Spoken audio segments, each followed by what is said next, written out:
Welcome to your class number 2 on the essential energetic partnership of the sun and the moon. So we're going to be chatting about the sun-moon integration work, as I like to refer to it, and or the partnership, if that's what makes sense more to you. I will also refer to it as the astro journaling in the record or in the Akashic record when I'm doing this work integrated with my own favorite healing practice. And I also combine it with Reiki. So I will chat about a little bit later on as we dive deeper today to the how we can combine astrology with our favorite healing practices and more. So we're going to be deepening the understanding of really astrological chart from this. So now it's also, there is a polarity relationship here, right? A little bit different than that ascendant and the descendant, because the houses are, as much as we love them, they are really imaginary. They do not exist as such in the sky. They're more sort of referential parts of the heaven or the heavens, and that the ancients have noticed since thousands of years ago, that when we have certain planets in a certain part of the sky, right, whether it's the southern portion or the close to the western portion or the eastern portion of the chart or the sky, that's when certain planets were exhibiting certain characteristics. And so, or we were picking up on these certain influences. Obviously, this would have been centuries and centuries of observation, right? Ancients, for example, very much paid attention to the eclipses, right? Because they were difficult to miss. And they are very much a relationship also between the sun and the moon. Okay, now a little bit a different one than what we're going to talk about today, as we're going to be focusing primarily on the sun sign and the sun house in your natal chart, as well as the moon sign and the or your lunar sign and the lunar house in your natal, and then how we can simplify this understanding and actually align it with the elements as well. So at the essential fundamental level, as I'm going to remind you today, is reminding yourself of the elements that the sun and moon are in and how this is important. Okay, so with that said, let's get started here.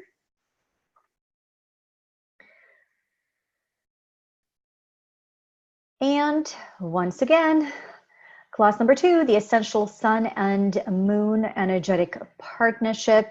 And obviously this is your intermediate astrology for integrated healing work 2019. And this is our official class number 2 of the course. So we are just about here right now. So we're going to be chatting about really the why. Why are we talking even about why is this important? And so if you've taken the introduction to intuitive astrology, if you've taken my astrology and healing classes, and even astrology for business, so a lot of the classes pretty much that that I've taught, and that many other astrologers will teach as well, we got to focus in on the essentials of the chart, and that is our sun, moon, and the ascendant. Now I'm approaching it here more as I've been guided more and more from really understanding the energetic partnerships in a chart. Now, for several reasons. First of all, because it is important, I believe, to look at things that particular way, because that's how the universe is structured, that's how things function, and getting too attached to either one of the polarities, whether it's our solar consciousness in this class compared to our lunar consciousness, it's just, we're going to see results of those imbalances. And so hopefully this class deepens your understanding as to why it would be important to at least work as much as we can, right? At least attempt it, at least try it, and then you're going to be guided. You are going to be guided. This is the most powerful, beautiful part of the process is that as much as I'm going to share lots of here keys and tips and templates and journaling prompts, the most magical of all is that when you start the process, meaning when you create that time, just in your spiritual practice as well, when you create the time, and I'm going to say, in my experience, minimum 15 minutes, I would say ideally 30, if not more. And, it doesn't even have to be on a regular basis, on a daily basis, but if you can have some consistency, you will experience better results in terms of just feeling more guided on how to continue doing this without having to figure it out. Now, it's going to depend on the elements of the signs of your sun and the moon, because in some case it is about figuring it out, as you can guess, right? If you have sun or the moon in the air sign, and in other cases, such as the moon or the sun being in a water element or earth, a little bit less about figuring it out and a little bit more about experiential or even the sensual. And then also with the sun or the moon in fire, a little bit of more of an energizing experience that, yes, if you haven't already, when you work with these two fundamental and such important energies in your chart, that I believe you really have to get started with when you're studying your chart, when you're getting into astrology, and just about the same time when you are learning about the ascendant and the descendant. They're more, as I'm going to share a little bit later on towards the end, you can think of the houses as the grid, just as you've heard of the term likely crystal grid, right? You've seen crystal grids if you haven't worked with them. So the houses are like a crystal grid, you could say. That's how I see it and experience it. So it's like this sort of, there are, as I said, more of an invisible, these boundaries and these house boundaries, they don't really exist in the heavens, in the sky. They're approximate and they're not, because they do really work. Obviously, these would have been certain calculations that have been created by the ancient astrologers, and there are different types of these, what we call house systems. Anyway, the Placidus is the default that most astrologers use, but having said that, there are other ones. I know that in some of the classes we get a little bit into that discussion, which we're not going to do here. Really, the idea is for you to get started, and then you can really see how the elements and the archetypes are going to support you, how your solar and lunar consciousness, and then the rest, in particular, your personal planets, which we're going to talk about in the rest of the course as well next time, Sun, Mercury, and so on and so forth, how they're going to support you on the journey. So in particular, the sun and the moon, important for your vitality, for your well-being, on your path of individuation to emerge as a transformational leader in your niche. And we've chatted about this many times in the past, why that sun is important in terms of differentiating ourselves, in terms of really developing and shaping a healthy ego. Okay, you and I wouldn't be able to have this conversation today if it were not for having access to our solar consciousness. And the more consciously you can do that, typically the livelier we're going to feel. And again, it's going to depend on the sun sign and where it is in your chart. In some cases, the sun, solar, even when it's solar consciousness, it's meant to be a little bit more calming, maybe then compared to, say, even your moon sign, because there's just so many permutations of where we're coming from karmically, right, evolutionary speaking. And so for some of us, those core experiences and the energetics that we're here to work with, such as the sun, for example, which is more about creating that, which we're going to learn today, about creating that effort and creating experiences, maybe more about actually slowing down. And for other people, it may be more about speeding up, in a sense, in terms of that core energy or frequency that we're holding space for. Okay, let's get started here. Officially, a reminder is always about our solar system in just in the order of how the planets appear. Obviously, this is just a very stylized version, just to sort of give us a sense of the mass of the planets and their relationship to the sun. And as we dive in here, for those of you that have taken Introduction to Intuitive Astrology and some other in more introductory classes that I taught in the past, where we've basically started from the beginning, even though as usual with me it feels like it's a more of an accelerated class. So we started with making sure that you are aware of the symbols, obviously, of the zodiac signs, and then right, by printing out your natal chart and or a practice chart.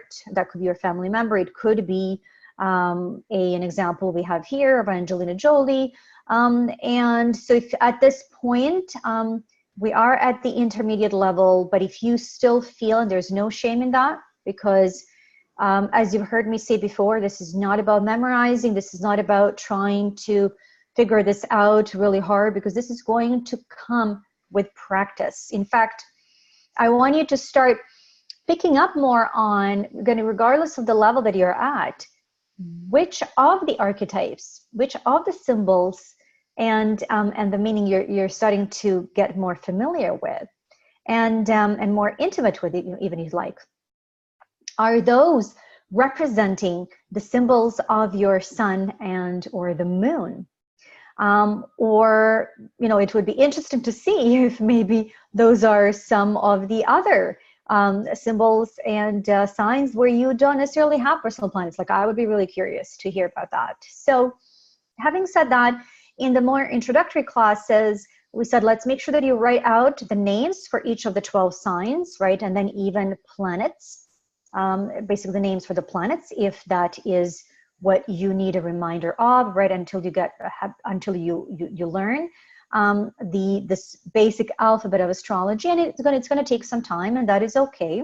You want to just see some progress. You want to add different names. So, for example, you don't even have to write out everything. If you already know maybe half of them at this point, or 1/3, or whatever that is, or maybe most of them, then just as you print out that chart, the practice chart, then just write out the ones that you are still working on getting familiar with for whatever reason.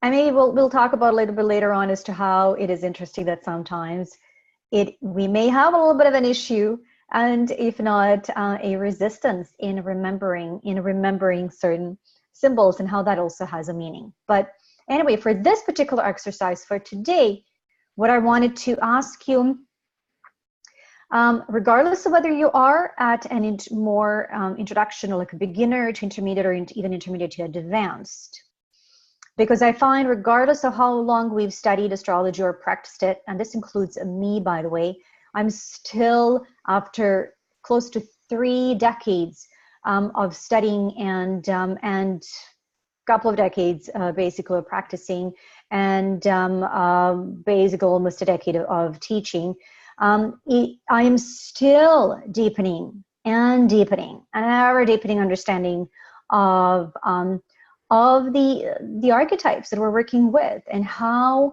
because I have Sun in Taurus, right, how I can even simplify that and bring that even more in a more embodied and grounded perspective. So for you, it's going to look a little bit different. So the practice here, the suggested one to get started with, and you want to stop the video here as you hear this, if you're up for that, is to write out the symbols, if you'd like. If you know the symbols, then just move on to picking either 1, 2, or 3 action words for each of the, so more action oriented, right, based on that 1 or 2 slides that I've shared in the past, and I've actually included it here as well following this one. So, deciding for Aries, meaning wherever you have Aries, right, to remind yourself, so more just around the zodiac, not necessarily where you have planets, just all of them.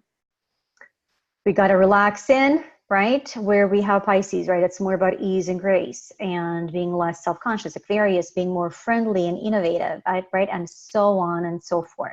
Okay, so that's the invitation here before we get started, and this is your the reminder of that slide with the keywords, more action-oriented for each of the signs and their shadow expressions. So, because at this point, I just really wanted to make sure that we've covered the fundamentals and that you've got your symbols, or as many as it is making sense to you at this point, and that you can start relating to those symbols in at least one or two key keywords, meaning the keywords that are key to you and to your experience.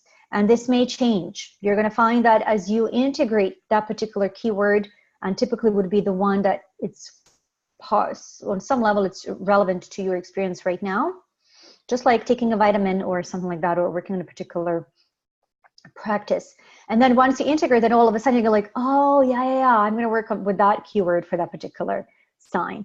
So ta-da, right? Sun and moon is the conversation we're having today, right? Those first steps in reading a chart. And as fundamental it is, it remains as such. It is going to remain as such for the duration of likely working as an astrology practitioner, healer, and so on and so forth. And you will, just like our healing process, I find it just deepens and deepens. There is always another layer. And when you've got these fundamentals covered and willing to go deeper with it, I find just everything else, it's just layered in such a more powerful way. Okay, so we already have talked about the primary triad before, and I just want to make sure for those of you that may have not heard for one reason or the other, or maybe skipped the slide, or who knows, right? It does help to hear this more than once, oftentimes, it's just from a more very essential and simplistic perspective. When you're like quickly trying to remember, oh, the sun and the moon and the ascendant, what are they about? The sun is not who we are, as it's oftentimes presented, but really who we're growing to become. There's always another growth and a layer of becoming with our sun sign. And if you approach it in that perspective, if you learn it in that way, in my experience, you're going to get so much more out of the process, because it's going to keep your funnel of consciousness open when you're relating to the solar consciousness, which is such an important level of consciousness for us to access, for our vitality, for our health, for our individuality, for happiness, for so many things, okay? And for vibrancy and so on and so forth, stepping into leadership energy. With the heart, soul off, and then based on your moon sign, you can insert here a keyword based on your moon sign or even moon house if you'd like. Okay, so we feel more like our moon sign. We could say that the vibration of our soul seems to most relate to our moon sign vibration. Having said that, I don't believe and feel it is that simple. I do believe that everything in our chart is an expression of our soul on some level, and obviously the more personal planets, more personally. And but the moon does feel like an energy that if we were to be, go to a deserted island, we would be most our moon sign, and the sun sign we grow into more based on who we're meant to become.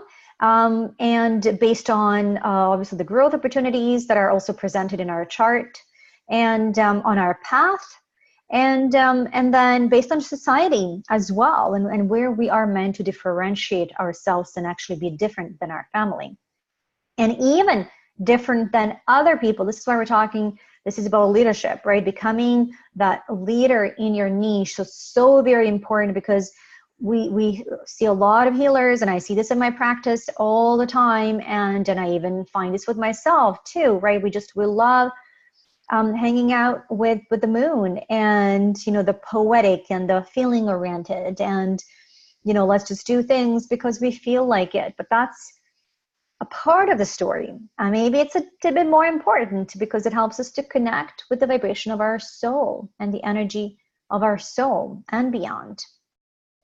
And our feminine, obviously.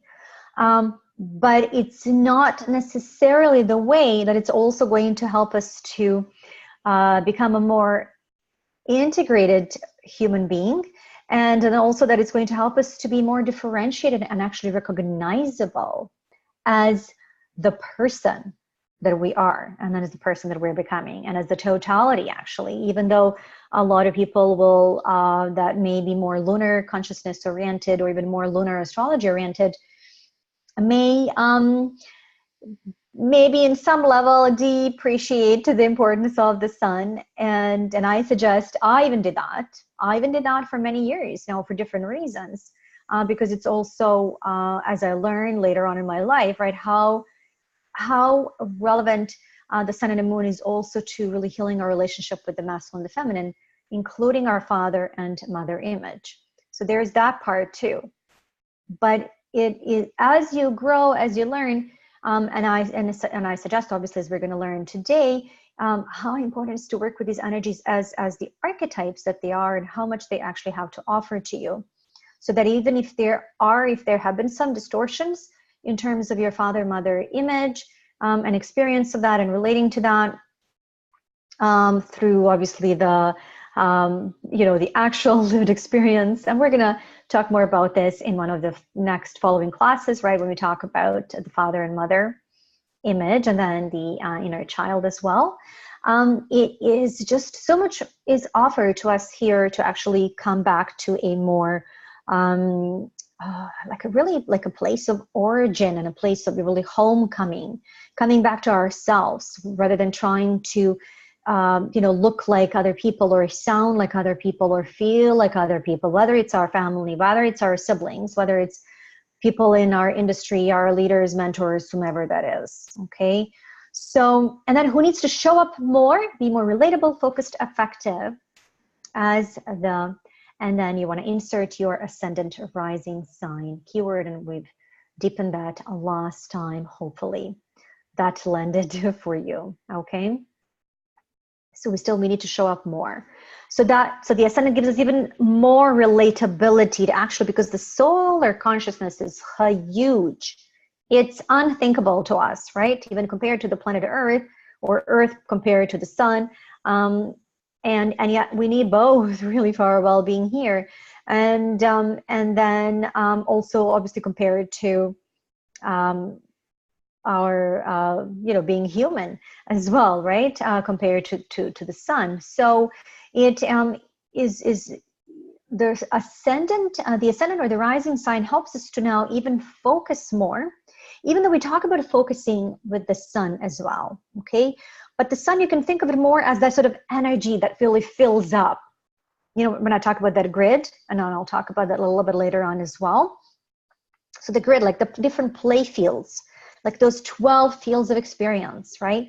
Again, those are imaginary lines, but they are working. They make sense. And we know this, especially when we're studying cosmic cycles as well. And we can see how when the planet by transit, right, where the planets are right now, when they move through these different areas of your chart, like literally to a day, there would be an event and or shift in or an out, or depending on the planet and the house, that's connected to that planetary movement.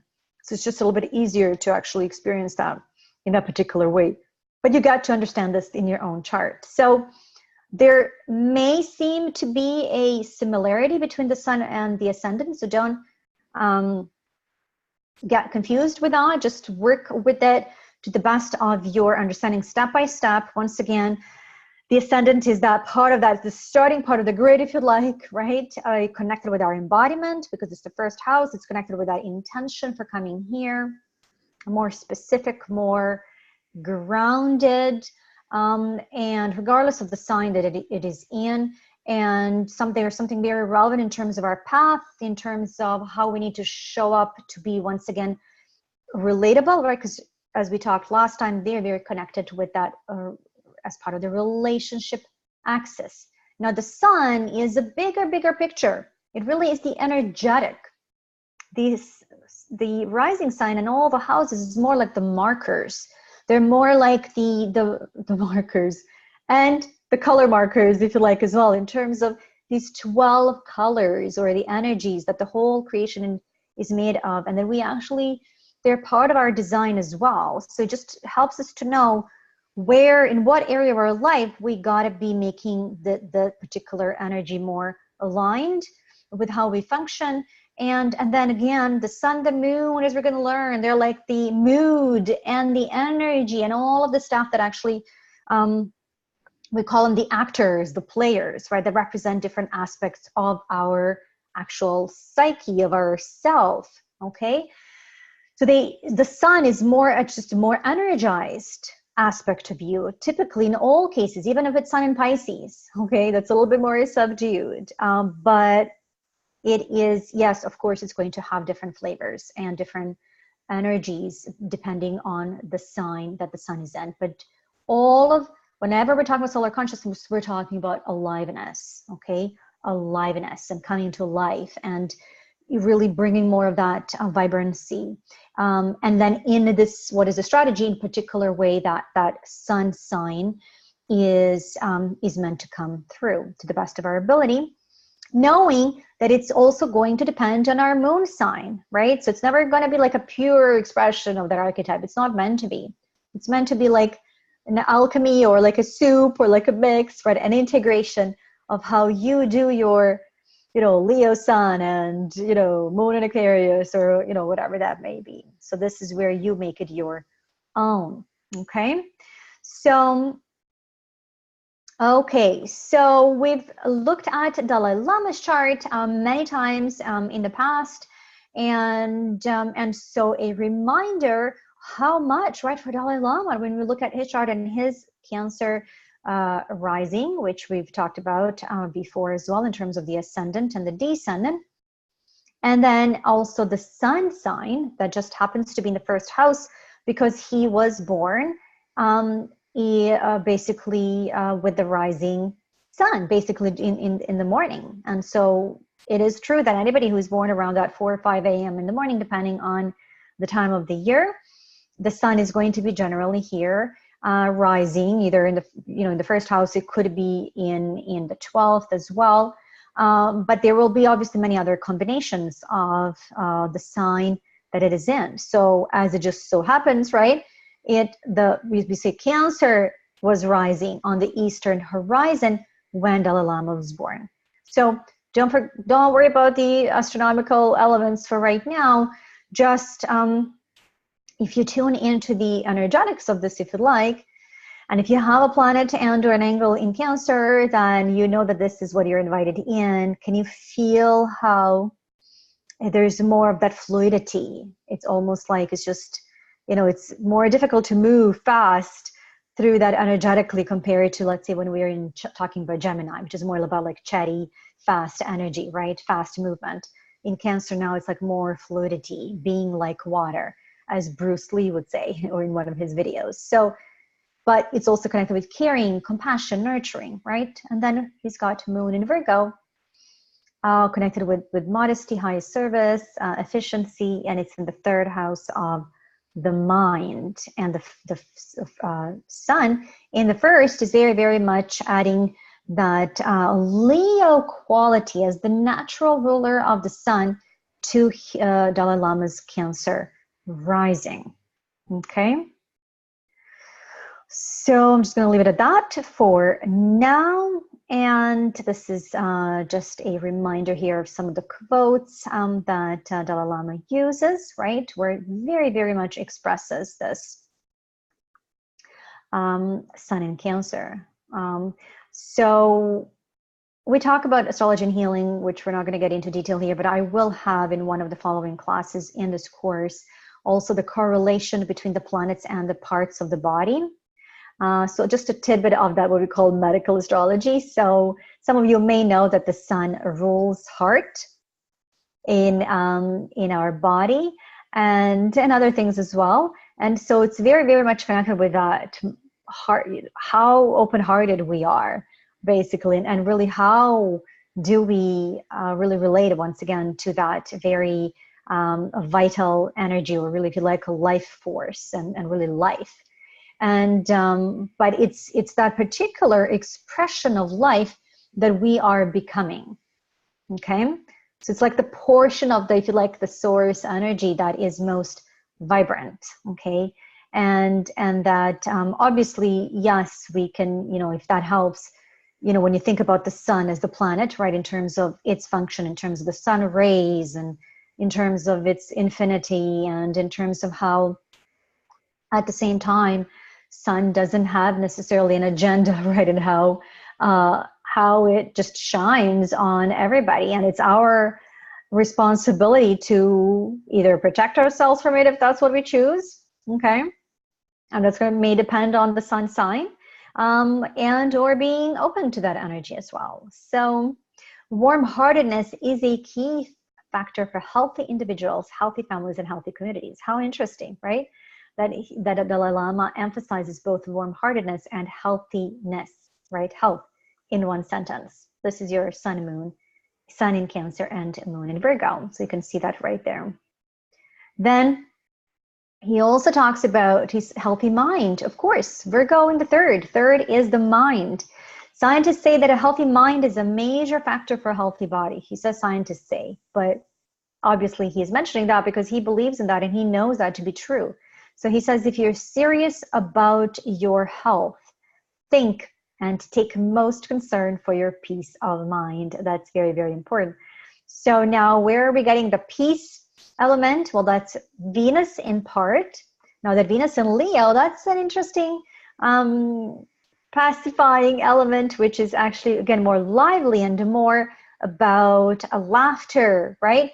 And fun and playfulness, which is really what we see from Dalai Lama, especially when he starts speaking, and oftentimes even before. We can definitely see that sun rising, that open, right? That happiness on his face, and calm, and caring attitude, and then the peace part also comes from that Neptune, which is the energy of, you can think of it as the spiritualizing element that very, very much helps us to connect with our right brain. Okay, so it's very meditative, helps us to connect with our intuition, with that ease and grace.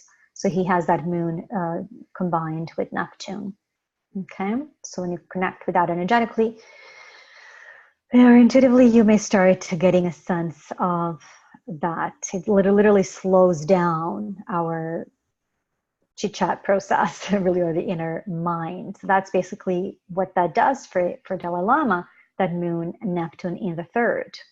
So it actually allows him to basically be more meditative, and to he's still, obviously, because he's got 3 planets here, that's still a busy area for him. He needs to speak, he needs to teach, and so on. But the moon Neptune definitely allows him to stay connected to his inner, I'm going to say to his soul, because that's the moon and Neptune combined, right? So he's got that a very helpful connection, and a healthy connection, because it is in Virgo. Okay, so we'll leave it at that. There are other elements here. And keeping this in mind, why I've included this that we talked about last time, the Cancer Capricorn axis, is just to keep this in mind, right? This polarity, because a lot of his experience, just as in your case it would be your experience, will be, as we talked about that last time, will be happening and being experienced and explored, and the dilemmas we're having on this ascendant, descendant, or the key relationship axis, based on their meaning and polarity even. Okay, we tend to spend more time here on the ascendant. However, it's not a rule. If a person has, if you have more than one planet, or maybe even, let's say your first house is empty and you actually have one planet in the 7th house, then you may have likely realized that you need to balance your perspective. Then for you, it's even more important, right? It's even more important to balance that polarity, if that makes sense. I believe it's important, and I know for everybody. But there are, and this is what makes it beautiful, right? There will be these different elements that make it even more unique. And so you wanna, it just would be all impossible to describe all of those variances, but hopefully you start wondering, okay? And I suggest one of the ways that also helps to remember these concepts is to think in terms of these polarities, because they always operate together. Ascendant, descendant, sun and the moon, Venus, Mars, Jupiter, Saturn, okay? So the reason I have here the new Uranus, Neptune, Pluto eras slide, and I included this also in the intro course, is I'm not going to go through this, but just you can take a look at here. Just I'm going to share one of each. Is just to understand what the context that right now we're all experiencing in terms of what we call these outer planets, the slow-moving planets such as Uranus, Neptune, and Pluto. They are really coloring the context that we're experiencing socially and generationally. Meaning there will be generations, obviously, of children that are being born during this time with these particular themes that they're exploring together in soul families, in soul groups. There are also generations of children and young people, if you like, that are growing up during this time. There are also a generation of people who are experiencing midlife crisis during this time, between 35 and age 45. And right, we could go and so on and so forth. And there are all of us that are experiencing Pluto in Capricorn, Uranus in Taurus, Neptune in Pisces during this time. So there is a reason we're taking this course with Uranus in Taurus. Uranus rules astrology. Taurus is about practicality and very much bringing that cosmic knowledge into more grounded and practical terms. That has been my big intention. And so it's the new era of collective economic liberalism, new value system, and so on and so forth. And then with the Pluto in Capricorn, it's about this anything that's grown too big, you know, from big businesses to big government, between 2008 to 2024, as we already have been seeing, is basically there is a massive dismantling that's happening. Now, this is not Cosmic Cycles course, so we're not going to get into details about how that's playing out, but I wanted you know a lot of this so you can see what's happening. So just a little bit of a tidbit of the reminder why I'm talking about this, because, well, we can talk about the sun and the moon and everything else in your natal, and then we can say, well, this is more like the advanced, right? Or which really is intermediate advanced, right? We call them planetary transits. But what you're going to find, if you haven't already, that even when you have sun in Taurus or sun in Sagittarius or, you know, moon in wherever that may be, things shift for you. They shift for your family. They shift for your loved ones, for your communities. Once we have these big paradigm shifts, such as Uranus shifting into Taurus and then being there right for the next another 7 years or so, okay, until 2026. So it impacts our experience, okay, and growth opportunities of our sun signs, like adds another layer, okay? And if you're following me or any other astrologers, right, for any amount of time, you've noticed, right, when we talk about these shifts into how we resonate really with what's going on, regardless of our sun sign, even in the moon sign. Obviously, for example, when you have planets in Taurus and then Scorpio, bipolarity, and other fixed signs too, like Leo and Aries, this Uranus and Taurus shift has been likely a big one, right? But also, if you have planets in cardinal signs because of Pluto, or in particular in Capricorn and Cancer, because Pluto being there, and then Saturn as well, and so on and so forth, right? We've got Neptune in Pisces, which is a big healing call, I believe, and I think that's what we're seeing for healers, for waters, for oceans, for all life on Earth towards unity. And then also economically, it has other impact in terms of oil, gas, and ocean life crisis because of this Jupiter-Neptune square, okay? So with that said, I just wanted to bring that element because so that we don't get completely, you know, a little shell of just the sun and the moon. We could do that, and we're going to do that primarily, but I find that it's helpful just to keep in mind what's also happening right now because it will have added a layer, okay? Ta-da! So the sun and the moon are known as the luminaries, even though it's technically the sun that is the luminary, right? That actually is the source of light, and the moon and more is the reflector. But just because of its unique relationship with the sun and the earth, really, is, we see it lit up, right, on most nights, except during the dark moon or the new moon, right? That sort of first, or really the first few days of the new moon, and or we don't see it obviously during the lunar eclipse. But in most nights, we can see the moon as if it were the source of light. So, and then it's also, what's interesting is even though the sun, as we're seeing, is like so incomprehensibly bigger, right? It's just to anything in the solar system. And the moon is like so much smaller, right? Even smaller than the Earth, obviously, but it's so much closer to the Earth. And it's so relevant, right? Because it's the satellite of the Earth. And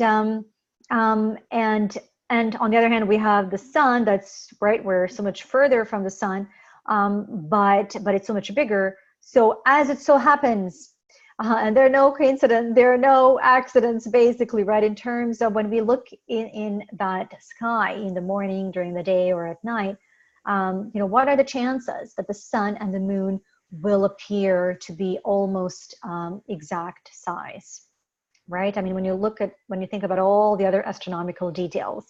So to me, that, remember when we talk about perception, we say retrogrades is a perception. Well, obviously this is a perception too, but the perception matters, okay? And there is a reason that perception is what it is. And so based on the relative, right, and really the relationship between the sun and moon and the earth, a lot of astrology is based on that. So we know and study the luminaries and the sun and the moon as so-called divine parents. Okay, they're divine partners energetically, and they're also our archetypal parents. Okay, they represent the archetypal image of the symbol of the father and of the archetypal mother, right? So the sun is that who we're becoming, represents, really, you can think of it as the best version of the self, even though, well, the best version of yourself is going to be obviously more than the sun, but the sun seems to have that impetus. It seems to have that, really, that creative force that helps us to not just know what that best version could look like, inspire us to do that, but it's very much connected with that, again, creative force to actually want to create experiences. And that's also very important compared to the moon, where it's more like, oh, we just need to be, right? And just allow and accept and heal. The sun is like, I gotta create. I gotta do something, okay? Now it's going to depend if you have a busy moon, right? Like Angelina Jolie with moon in Aries, that's gonna be a little bit of a dilemma compared to moon in a Cancer, or even Dalai Lama's moon in Virgo. It's like, I gotta keep busy. But fundamentally, you want to be understanding those paradoxes and still saying, oh, this is the moon in Virgo, right? I have moon in Virgo. How can I be in a more receptive mode? Okay. And then with the sun also, that we are not, unless you have sun in a water sign or even in earth, where we're encouraged to be a little bit more stillness and groundedness, right, with earth, and if not, to slow down. We want to really, it is, again, we got to make an effort. So we got to make an effort. And the sun sign and the house that it is in shows us where specifically we have to make an effort and how that could look like. So it's connected with our adulting, socializing. But again, if you have sun in Cancer, Scorpio, Pisces, or the 4th, 8th, or the 12th house, just mentioning that obviously it's going to look different in every area of life, but I find some of the biggest paradoxes are here. And then we're wondering, why is that sun in Leo, right? You heard me say that before. It doesn't function as a typical happy or play-oriented sun in Leo. Well, maybe because it's in the 12th, or maybe because it's in the 8th, right? Where it's, more serious. And so then we are integrating the meaning of we're always integrating the meaning of the sign and the house to the best of your intuition, okay, to the best of your knowledge, because this is again going to be a process after like a process layering. Again, I am, after so many years of studying and practicing and teaching, I am learning continuously every day and deepening understanding of how to work, in particular with the sun and the moon. Okay, so very much connected with realizing our self, self with the small s, and then the self with the capital S as well. Okay, and then the moon is that, really helps us to get in touch, even obviously when we are moody, as most humans are, and we're going to feel different on different days, and right, we're going to be ebb and flowing, but you're going to find that there will be a constant connected with your moon sign. And so it's a really, divine mystery how that really happens and functions and how it's connected. But the moon sign is going to have some essential energetic information for you in terms of really your core emotions that can help you to, when you allow them, right? When you create space to feel them and to deepen your connection with that aspect of you that wants to feel that wants to, right, which would be your inner child, and your soul, and so on and so forth, and even your body, because the moon is very much connected with our body as well. That we do give ourselves permission to, in particular, to feel the feelings that are connected with our moon, and we will. Again, it's not where you're gonna know. In some cases it's going to be like right away you're going to have that recognition, and some, depending on whether we are more connected with our solar or lunar consciousness, sometimes we could be disowning our moon for different one reason or the other, some of which you can probably guess at this point. We could be, let's say for gentlemen, right? Or even a lot of women too. They could be not necessarily identifying with their moon. I don't want to say publicly or even saying so, but in the privacy of their home, they likely are. It's just difficult to express that, or even to to talk about it, because it's not necessarily something that gives us a definition. Unless you have moon in Aries, in which case it's so very important to give it a definition, okay? Even moon in Gemini, where we got to verbalize how we're feeling. See? Okay, so we're going to talk about the medicine of the elements, so that you can work with the elements as well in a more conscious way. This would be the reason why we already talked about the elements, we already talked about the signs, but this is just a little bit more of an organized way of reminding you not just the meaning of the elements and signs as well, but just a little bit more of the sounds and the vibrations, and just really ways of expressing that you can start connecting to these energies, okay? So once again, from the medicine perspective, to me, again, it's like, you oftentimes hear me refer to the energetic vitamins. You can think of it as tools, if that's easier. And they really are, it's just really the energies, right, that we can work with, that we can take in, or we can play with. Again, it's going to depend on what we're talking about, sun and the moon, and what sign we're talking about, because every sign is going to have a different evolutionary strategy. So for example, if you're talking about water, when we're processing water element, we are bringing it more into our inner being, right? This is why when you have strong water in your chart, even when it's your Mercury, it can feel like it takes us longer. Let's say even Mars in Cancer, it can feel like, oh my goodness, why does it take me, so much time, for example, to make a decision and or take action.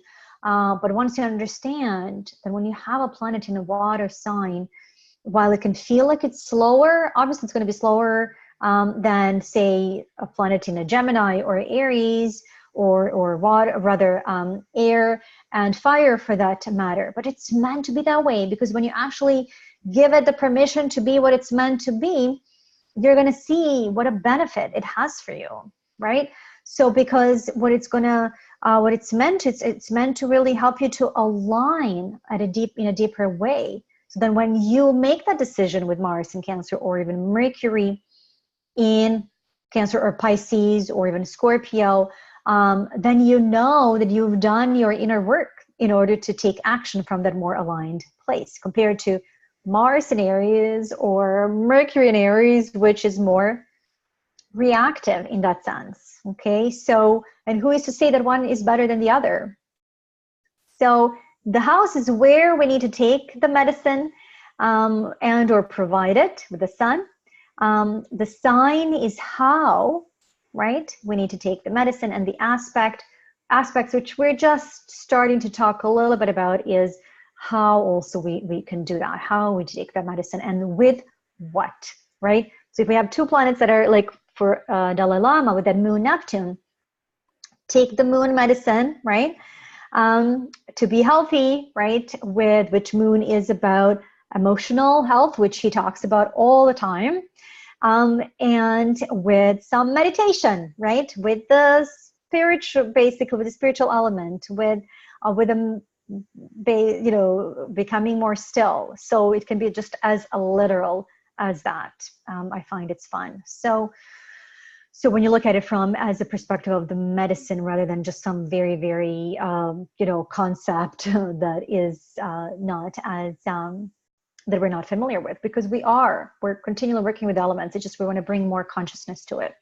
So we already talked about we talked about the fire signs. And so I just have them here listed. There will be similarity between all 3 of the 4, right, elements.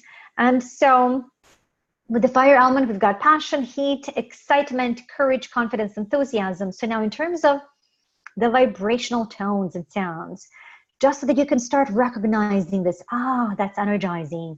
That feels like it's the fire element. So because when you start experiencing things in life, when you start getting to know your chart, you're going to start noticing your preferences. You're going to start noticing other people's preferences. You're going to start noticing your natural inclination, and hopefully giving yourself permission to embrace those natural inclinations, and then maybe let go of some of the more artificial inclinations, if you like, by realizing, again, aligning with these levels of being that you choose to, whether it is sun or the moon or something else in your chart, right? So the vibrational tones, sounds, and the of the fire medicine or the fire element are the heat, right? So when things are hot, when we talk about heat, obviously in the nature typically comes from the sun, right? Which would be the Leo element, but it's also connected with Aries and Mars. Mars is a hot planet, right? From a energetic perspective, okay, and then Sagittarius and Jupiter are also connected with the fire medicine in astrology. So when we're talking about sizzling, we're talking about radiating. So sizzling would be more Aries, radiating warm would be more Leo. When we're experiencing stuff that's loud, people that are loud, okay, maybe kids that are playing, that are just being very vivacious, that's fire. Typically, it could be air as well, and like busy air, in particular Gemini energy, but typically would be like laughter, theater. So I've got a playground, excitement, humor, that's a Leo. Alarm bells, fire trucks, sirens, so things that are like more like emergency, that's Aries and Mars for you, archetypally speaking. And then we've got things that are connected to positive expectation and the energy of yes, represented by Sagittarius and Jupiter, because Sagittarius and Jupiter rule the expansion principle or the principle of growth, okay? The earth medicine, and as we're talking about it, you want to take a moment and just tune in the energy as we talk about it. It's available to you. You can even, if you've got, unless you're chilling somewhere on your bed as you're listening to this, but if you've got your feet on the ground, or maybe somewhere close to nature, right? That's how you're really getting in touch with that earth medicine. But we're also talking really about that archetypal here element. And so it has a grounding, right? And again, you can tune into it right now. So can you feel how it has that grounding and more forming? It has more, it's just things that want to come out of a shape or into a shape. And so connected with embodiment practices, with the body work. And it also, you can feel how it sort of slows us down. So just, especially when we talk about Taurus, connected with silence and nature and tranquility. With Virgo, it's more connected with well-being and harvest, busy energy. So it's immutable, busy energy. There's more movement, right? It's mutable earth compared to Taurus, which is, I'm relaxing right now, right? So that's your Taurus, like, don't interrupt me kind of thing. Or people can interrupt, but I'm gonna, right, take my nap regardless. That's your Taurus for you. Capricorn is now compared to Jupiter and Sagittarius, which was about the yes and positive expectation. Capricorn is more pragmatic and even melancholic, potentially. And so it's more the energy of the no and the boundaries. Okay, so it's a more conservative compared to a more optimistic, if you like, expectation. And they both have a purpose and they both serve. Okay, so the air medicine is now, can you feel how when we're talking about it, just tune into that right now. Actually, you can even stop the video if you'd like and just tune into that. Set the intention you're connecting in the air medicine. If you have a planet in Gemini, Libra, and Aquarius, you can just send your attention in your chart to that planet.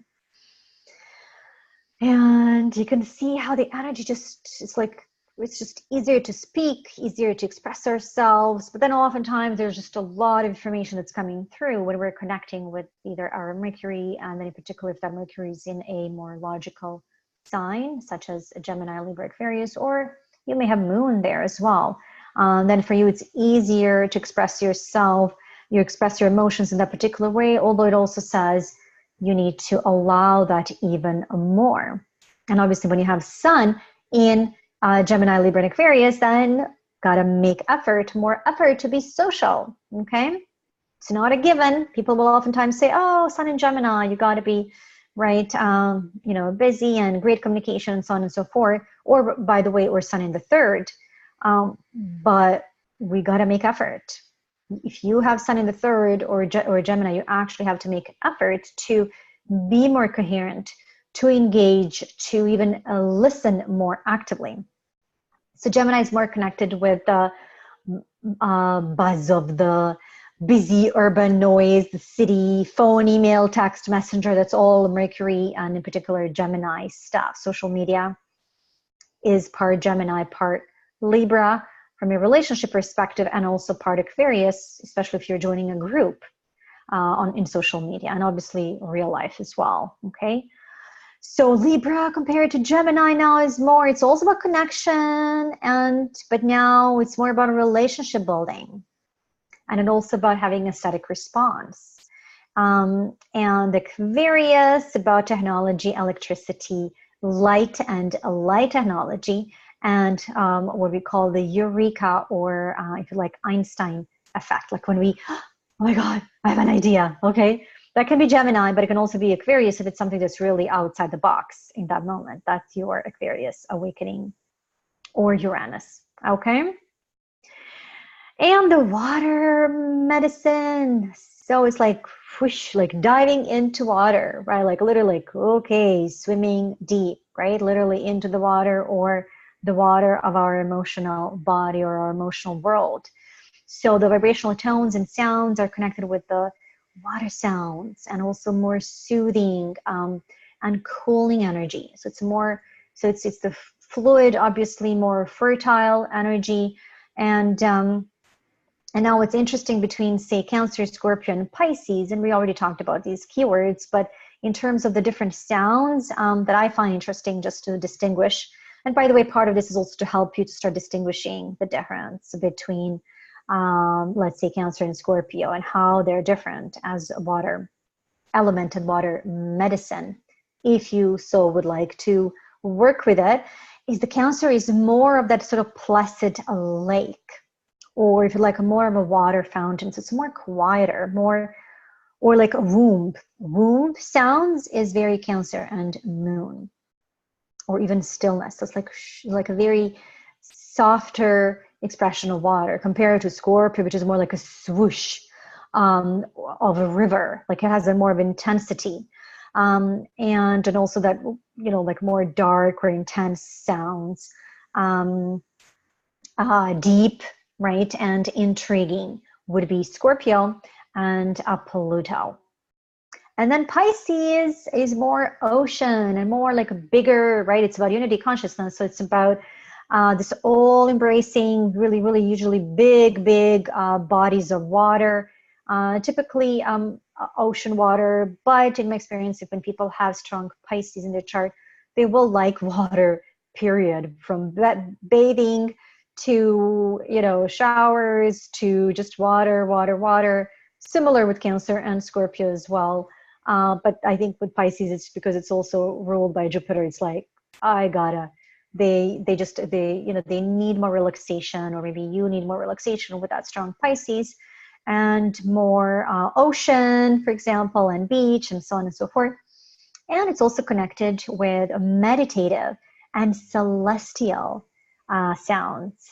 Okay, so obviously they all represent really the emotional aspect of our world, and also more repressed aspects of our psyche. So you want to keep this in mind when you've got Sun or the Moon, you know, obviously in water element, but also if it's in the 4th, 8th, or the 12th, it's going to bring the elements of that Cancer, Scorpio, or Pisces archetype. Okay. And a deep breath. So why Sun and Moon integration? So the chances are at this point you already have an idea. And so just want to recap here, because in my experience, that dissonance or some sort of unresolved power battle or some sort of inner disharmony between your Sun and Moon, and really which really translates into your agreement with these particular energies, the chances you're gonna be talking about them, like whether you realize it or not. You know, your ascendant and the descendant and the Sun and Moon really take up probably 90% of what you talk about or what you focus in on. Even if we would just look at let's say your core question that you have right now, or a core problem, the chances are is very much going to translate into your Sun and Moon and the ascendant understanding. Okay, so the solution, obviously, to me, and in a way how I translate and teach it, is to integrate it as a energetic partnership more fully towards a sense of wholeness, well-being, aliveness, conscious creativity. Again, it's going to really be towards where that Sun and the Moon element is guiding you to, and the meaning that you create, right, based on their combination. And from a Sun perspective, it's really helping you to really embrace that healthier I am presence. But again, it's going to be different. Sun in Aries compared to Sun in Pisces, like two different worlds, right? So when some people will say, oh, you know, we're here to transcend the ego. And some are saying, oh, well, how can we transcend something we haven't even formed fully yet, right?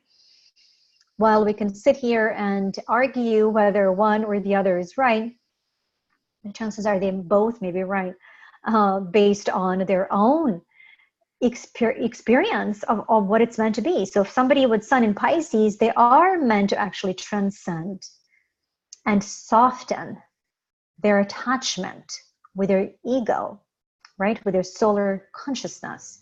They are meant to be connecting with our more creative and a spiritual expression of their Sun sign. While somebody with Sun in Leo are meant to actually really develop a healthier backbone. Also Sun in Capricorn, Sun in Aries, obviously, right? To see where we're going with us. So hopefully this is making sense. And so the key consideration here with the sun would be, how does my solar nature accommodate, in particular with the partnering perspective and integration, both the sun and the moon, is how does your solar nature and how you relate to it, because you come into the play. This is not happening completely independent from you. It's the more consciousness you bring to it, the more coherent and energized and aligned this is going to work for you, and it's going to just come to a whole other level of meaning and potential. So how does your solar nature accommodate your lunar needs to help you feel more safe and well in the world? So again, it's a partnership. So, and how can your lunar needs, or if you like, your primordial lunar healing, support a creation of your vital life experiences, which may be based on your sun, right? That helps stretch, grow your essential solar expression. So can you see how they are meant to work together, ideally, right? Again, there is no ideal here. Well, there is an ideal to strive to, but it's not like we know exactly how that's going to look like. You are going to know. You're going to know when you work with this more consciously. You will know how that's meant to be, okay, through your experience, because where you are at in your life right now is relevant, because obviously listening to this now, or 5 years ago or 5 years down the road, is going to feel and sound different based on where you are at in your own life experience in relating to these energies, not even as the solar and lunar, but particular energies, right? Whether it's the energy of love, whether it's the energy of work, whether it's the energy of relating, right? So we can just translate that into archetypal and astrological terms, and just makes it easier to work with it and actually place it into a framework, okay? Ta-da! So if you have studied with me before, and in the last couple of years in particular, you have already seen these slides, and so they are distilled interpretation tools for understanding your sun through houses and the moon, okay? So sun through signs, and also houses as well. So being more active would apply to both sun in Aries and sun in the first, and also, by the way, sun and Mars aspect. But don't worry about the aspects right now, okay? We're just going to be focusing on the sun in the sign and the house. And then also, so just similar, just giving you a little bit more of a specific of what is the medicine of that particular. Now, why would somebody be born with the sun in Aries? Well, because their medicine is activity. So they need to create more activity. They need to embrace more risk. They really need to get in touch with their passion. When we say you got to get in touch with your passion, well, it applies to everybody to a certain degree, but in particular, it applies to sun in Aries, okay? They got to face conflict. And oftentimes you're going to find people with, this is for all of us, by the way, and I think because of this polarity. There are other reasons as well, but we find oftentimes that we act out of the polarity of our sun sign. I believe it's in big part also because astrologically, which we're not going to get into, but we place Earth. So we place, and we don't talk about Earth, right, astrologically, but because we live on Earth, so it's because it's based on perception of what we actually see. We don't really see ourselves on the earth. Obviously, it's important, super important. But we astrologically place Earth. Yes, we can place it in a chart, and it is exactly opposite our sun sign. It's exactly opposite. So if you were born with a sun in Taurus, then your exact degree, just opposite to that, would be Earth in your chart. So I find that we oftentimes act from that place that's opposite to the sun, and we act from the place of the earth, if you like, earth sign.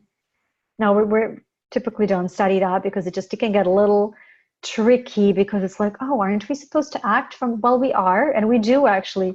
Meaning, so for example, if you know anybody with sun in Aries, you're going to find that there is a lot of, they still can be expressing a lot of the people pleasing, even more than an average person. And yet, once again, the sun is really meant to give us that impetus for growth. So you could say we are earth-based beings in this life, and we're meant to sort of grow towards the sun. That would be one way of expressing that, if that makes sense, okay? So lots of fun here, things to play with here. The keywords are cultivating. So we're cultivating, we're growing, we're aligning, very important. We're going to talk about this more in the next class when we talk about the sun and the Mercury and why that's going to be important. In particular, I find so very important to align with the speed, if you like, of life experience that's connected with your sun sign. So if you have sun in Taurus, so important to slow down and smell the roses, even if you have a very busy and logical Mercury or fiery Mercury, okay, and sun and so forth.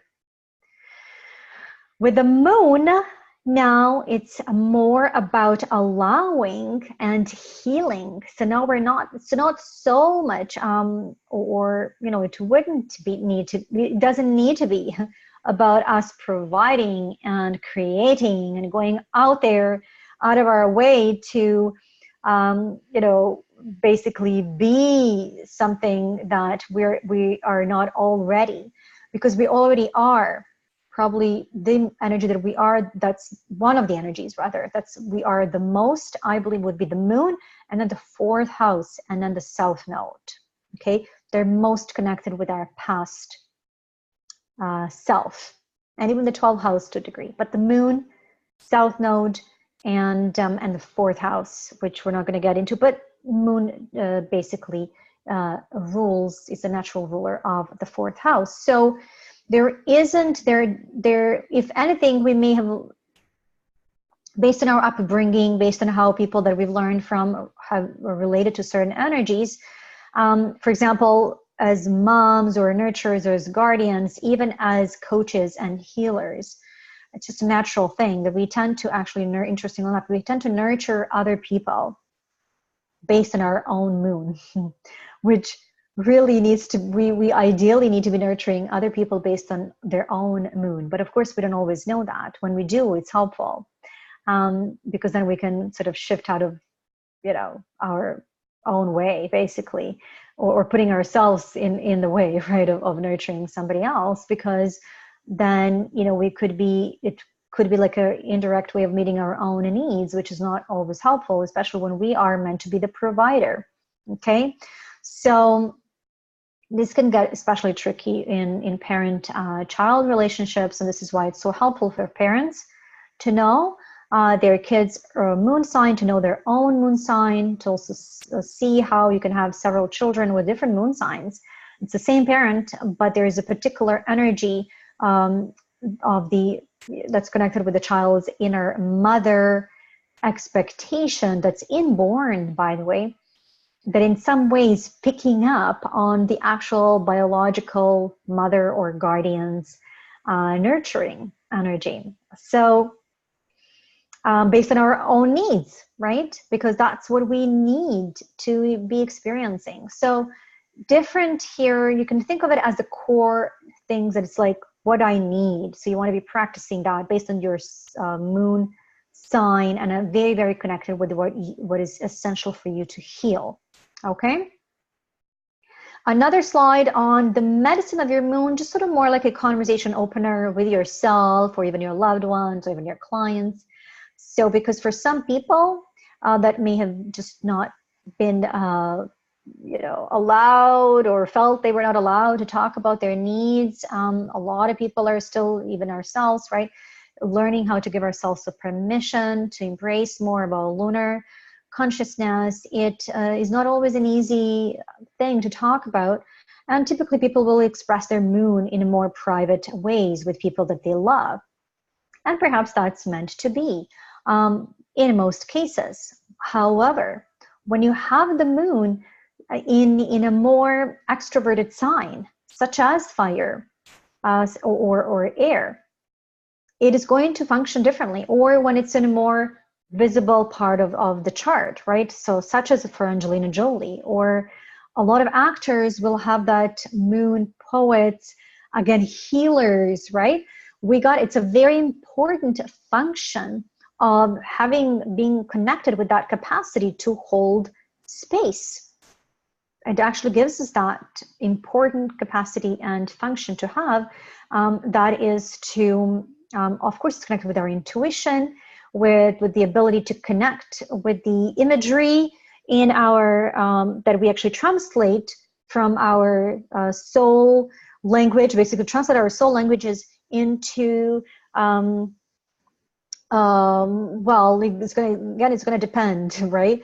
So if you have a more watery moon, it may not even be about translating it so much, but very importantly, to feel through, right? To really allow the emotions to feel in a deeper way when you have moon in Cancer, Scorpio, and Pisces. So it can be a little trickier, but if you have the moon in an aspect with Mercury, then that brings the importance of verbalizing as well. So see how it, or if you have moon in Cancer, but sun in Gemini, moon in Cancer, feel the feels, sun in Gemini, then, or sun in the third house, right? It emphasizes the importance of communicating and being as coherent as we can. So when you have moon in Gemini, let's talk about the early childhood experiences. The chances are there's something from the early childhood that we need to heal. And it's very, very important to give ourselves a permission to do that, okay? So moon in the 7th, let's talk about your social needs. Let's talk about the marriage. Obviously, this may not be the conversation opener that you would want to have with a client before you are clear on what their needs are, right? So that's always going to be the number one thing, is what does the person in front of you, or obviously over the phone, if that's how you work, what are their needs? What do they want to talk about? What do they want support with? Because people are not going to be ready to acknowledge this right off the bat. It's a process, okay? But it's a very important framework and key to be getting in touch with. This is just another slide on the sun through houses, and the moon through houses, which the previous 2 slides were relating to that as well, but just in a little bit more of a clear way here. And you can see how it's very similar. But again, the houses are the fields of experience, the signs are the how, okay? And then the slide on core creativity and wants by the sun. So the creativity. What is the sun in Aries here to create? What is the sun in Taurus here? What is that core, and how does it create? Okay, so the sun in Taurus is creating by calming. It needs a calm. It needs things to be more simple. It needs to be grounded. We need to come into the body, okay? Sun in Sagittarius, we need mind-expanding experiences. We need to believe that something is possible. But we also need to create experiences, right? We need to sign up for that course. We need to travel. Maybe we need to move away from the place where we've lived our whole life. And oftentimes Sagittarius are going to be playing that out, or that freedom of movement and the travel, and wanting to create more geographic freedom in their life and other, right, spaciousness and expansion, okay? And then the essential nurturing needs by the moon as well with that. And then one more slide on the evolutionary choice. So just to really help you to learn this, because some of these slides are maybe going to resonate more with you. So I prefer, and this has been proven to be much more helpful this particular way than having whole blurbs or pages about each sign, which I used to do years ago. And that works to a degree, but I find when you're really looking to just learn really in a more distilled and specific way, and without reading through pages and pages, it's easier to refer to things on the same page in my experience, and based on the feedback that I have been receiving from most of the students as well. Okay, so with the sun, we're increasing. And it's got to be our effort. Okay, with the moon, once again, now here there is a karmic pattern that's also coming into play. Now we can say that everything in the chart is karmic, but there are some elements that are going to be definitely more karmic than others, and the moon is one of them, along with the south node that I mentioned as well. So important to recognize these patterns, behavioral patterns, instinctual patterns, and then because we could once again get stuck there potentially wherever our moon, because it's like our cozy place. It's that inner desire to stay close to the womb, or to the mom in some cases, or to our family and so family of origin, and so on and so forth. But we gotta, while we have to heal that and become aware of what the needs are from the lunar needs perspective, we need to balance that out also with our evolutionary intention for this lifetime that the sun, and by the way, ascendant is going to, and then the north node is we're going to learn, okay? So the sun medicine is where we most need to provide the medicine, okay? So which one? Well, it's going to be based on your sun sign. I have sun in Taurus, so I know that the part of the medicine that I need to take, I need to be creating experiences of. I need to be eating regular with the Taurus sun, eating regularly, coming back into the body, making sure that I have that peace and quiet and tranquility that I desire. Hang out with my tree peeps as much as I can, and so on and so forth. But it's also the medicine that I am here to provide, okay? So that we can be that bright light, the light worker, be that fuller embodiment of love and our essence that I feel as joy. But it's also going to have a flavor for you based on the frequency and the energy of your sun. So for me, it's the fuller embodiment of love and joy, but it's also of peace and balance because I have sun in Taurus. For you, it may be of freedom if you have sun in Aquarius and Sagittarius and so on and so forth. We also need to most grow in confidence here, where we have the sun, and autonomy and leadership. We also need to most make conscious effort. So no, we don't need to be hustling all day long in all areas of life, but we do need to be, and by the way, hustle is not connected with sun, it's more the Mars anyway. But again, it's going to depend where you have that Mars, because not every Mars is a hustler. That's a word or expression.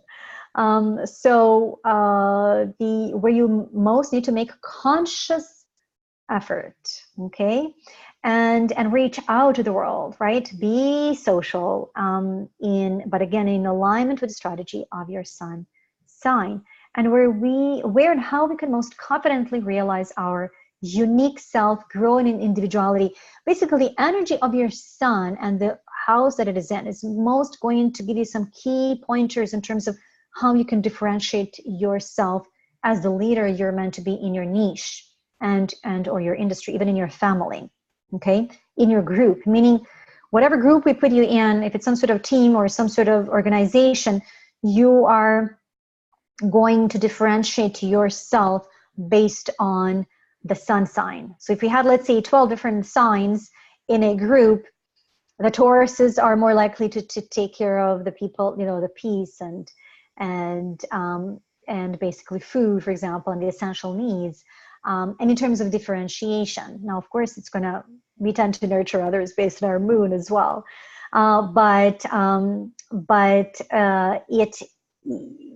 Let's say, and importantly also, let's say you're in a group of healers. This is also where it gets interesting. You're in a group of healers, but you've got a group of 12, and again, most of them are, let's say, different sun sign. So the Tauruses in a group of healers, what do you think they're going to be most talking about and teaching and so on and so forth?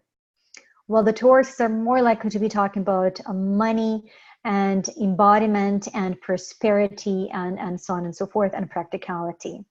And maybe for you with Sun and Leo, you're more going to be, let's have fun, let's, get creative and so on and so forth, okay? So this is why it is important. So in a group of a similar, let's say of the same industry, you will differentiate yourself based on the sun sign. Of course, you're going to differentiate yourself based on other things, but the sun the most, okay? And very, very important keys to becoming more of ourselves. And it's a process. Again, the sun sign is just a part of it, but a very, very important part in terms of how we interact with the rest of our chart and the rest of the world. Cosmos, if you like. So the moon medicine is where we most need to relax in and really take in and receive the medicine offered. And so if you find, for example, people that have difficulty allowing stuff, right, being receptive or even listening and or relaxing, where the chances are we need to see what is going on with the moon. What are the lunar needs? Now, again, it's going to depend. If it's a moon in Aries, it is going to want to be more active. But we still need to be remembering that the moon in Aries is it's meant to function different than the sun in Aries. Sun in Aries, it's a different, which we're going to talk about a little bit later on, a different level of consciousness. This is definitely about where we need to make conscious effort and get out there and make it happen, if you like. The moon, even if it's a moon in Aries, is more about, it's always emotional, right? That's how I've got those slides. Emotional clarity.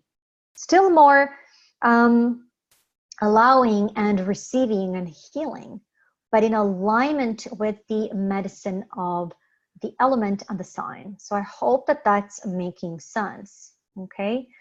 And where we most need to feel and heal fear as well, right? Where we most need to release any self-deprivation patterns and take care of the self, okay, with the moon medicine. There's a bit more here that you can read up on.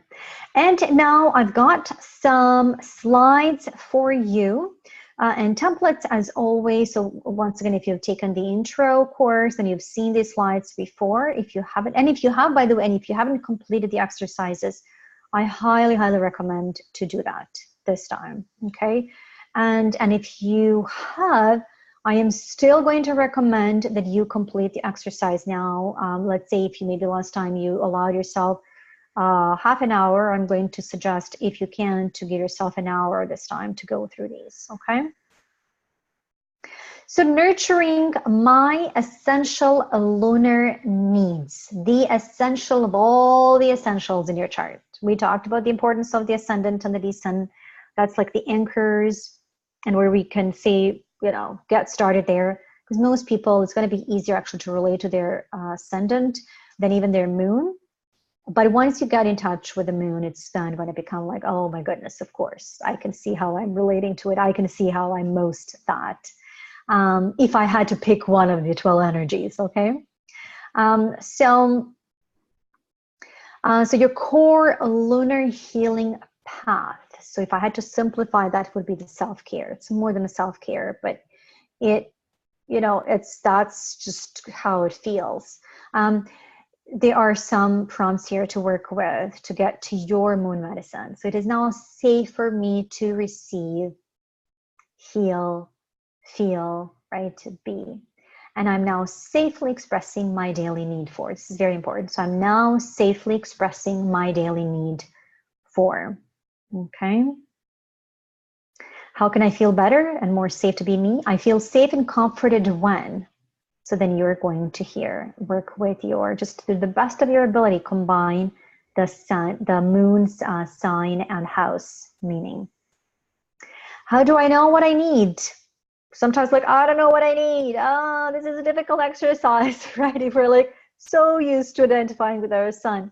How do I know what I need in order to feel, allow, heal, or to feel, allow, heal, in order to be well and feel truly supported? I feel supported when, and then you're going to insert a keyword connected with your moon sign. When I receive, and then again, connected with your moon sign. What feels nurturing to me is, if you'd like, you can even just write out 5-10 things that you feel are nurturing, and then you can go back and see how connected it is to your moon sign. I now allow more support around my moon.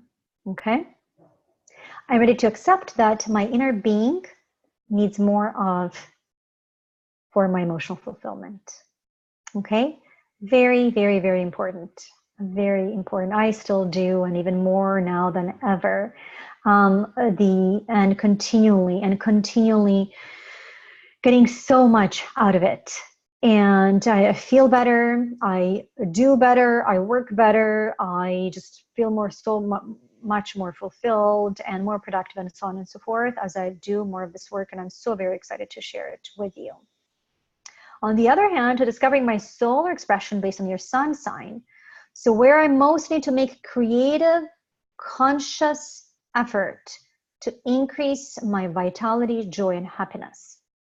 So very important. A lot of schools out there may teach you, describe you based on the sun sign. This is, maybe it's a shift in perspective, but I highly, highly recommend to look and work with it this way. It's going to give you so much more. And I'm consciously and daily becoming more confident and creative. No, I need confidence. God, give it to me, right? If you have sun in Aries, you need to create, or sun in the first, or even sun in the 10th, right? Or sun in Leo, even sun in Sagittarius, you need to create experiences daily, consciously, to put yourself in situations where that confidence can be grown, if you'd like. I now express myself more effectively in the area of, or creatively. I'm cultivating skills, right? So we got to learn skills. If you're like, oh, I have sun in Taurus, I don't know about sales, I don't like sales, I just want to, right? That used to be me years ago. Oh, can I just teach? Can I just, right, do my work? And sun in Taurus, you got to be willing to sell. This can be like, this was a game changer for me. And sun in the second house as well. By the way, sun in Virgo as well, in Capricorn, right? The earth, we got to be willing to work with the earth element. And then also to be a role model leader and grow as a person, I'm creating more experiences for more excitement, fun in, so I've got put it in the bracket, because the sun is essentially always going to be helping us to tickle us, to create more fun, even when it's in Pisces, even when it's in Taurus. But so it's going to have that essential energetical Leo. But again, it's going to feel very different with sun in Pisces or Capricorn, right? More pragmatic compared to sun in Leo or Aries. Okay. So with that said, let's look at our Angelina's chart again, with sun in Gemini in the 11th and the moon in Aries in the 9th. So very simply, if you look at the slides, right, you will see that for Gemini, I've got distilled keywords connected with a dialogue, conversation. So it's not like, oh, you're a great communicator and that's a done deal. It's not a done deal. Remember what I mentioned with the sun in Gemini, the person, in my experience, tend to, while we tend to develop a lot of skills early in our life. And in some, obviously there is a whole toolbox of skills. And we're never not disowning the whole expression of that planet, but we could be disowning certain elements of it. And then as we grow and obviously mature, we tend to get better at it, but we got to be choosing it. You're going to find that may surprise yourself that people with sun in Gemini and sun in the 3rd, not like the books, textbooks or cookbooks will say, they actually need to work on their listening skills. Oftentimes, I can tell you how many times I've seen this. Listening. This is oftentimes under spoken about, if that's the word. And because it's all about communication you usually will find. But that's the basic level of Gemini in the 3rd house. The next level is listening. Listen to me, okay? Ba, ba, ba, ba, ba, ba.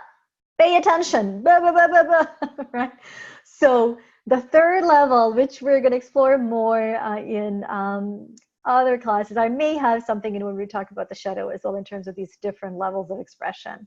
That, by the way, I am still discovering as well, would be the engagement I find, and then the communion with the inner self. That's what I find with the Geminis. It's very different than what maybe we may read in a lot of the cookbooks out there. So Yes, it's learning oriented and so on and so forth. But in particular, it says we gotta be social. You gotta be social. You gotta go where the people are. It's the 11th house. You gotta, right, engage, actively listen, learn, network, be people connecting. Okay, so very important, especially when you see for Angelina with that Saturn in the 12th, she likely spends, and we know, a lot of time. And this is because of her early experiences as well, where she admits to having difficulty emotionally connecting. But the sun says you gotta be where the people are, okay? And then, interesting enough, this actually gives her more energy and vitality. Instead of saying, oh, people may come to us, but we gotta go where the people are, when we've got a double social element there, okay? And then simultaneously giving yourself the permission to express that wildish self, right? And if other people are trying to like know her or try to put her in a box, which likely has happened, and of course there could be misidentified and very, maybe shadowy expressions. In particular with the moon, yes, we can go into the extremes of it, but allowing that emotional clarity, healing that inner warrior for her is so important, or the masculine, if you like, and particular masculine, feminine body, and then how does that look like for her? You would have to ask her, right? If this is a client, rather than making some judgments, you would suggest one or two things here based on the client's questions, and then actually see what is brought forward. And then because it's in the 9th, it's the warrior traveler and the explorer to risky places. Okay, so here is the template with Angelina's essential lunar needs worked out. So we have already seen this in other courses before.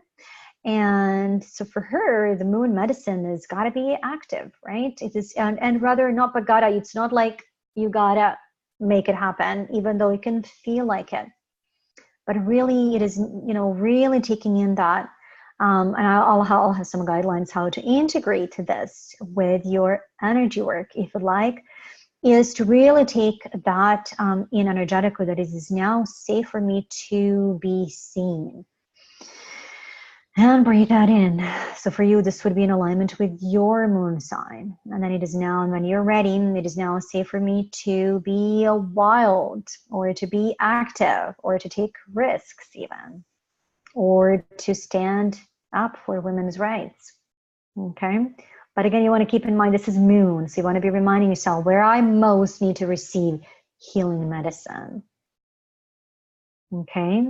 And become aware of essential needs to accept within, right? So this is for her about really the masculine feminine integration, because the moon is the feminine and Aries is the essential masculine. So it can be as basic as that. Okay, and then so on and so forth. This is her solar expression, and obviously based on her sun in Gemini, which I already talked about, in the 11th house. So again, creating experiences to increase influence. So it's not like, oh, groups, and she got to join groups. Well, it is about groups, but it's the sun.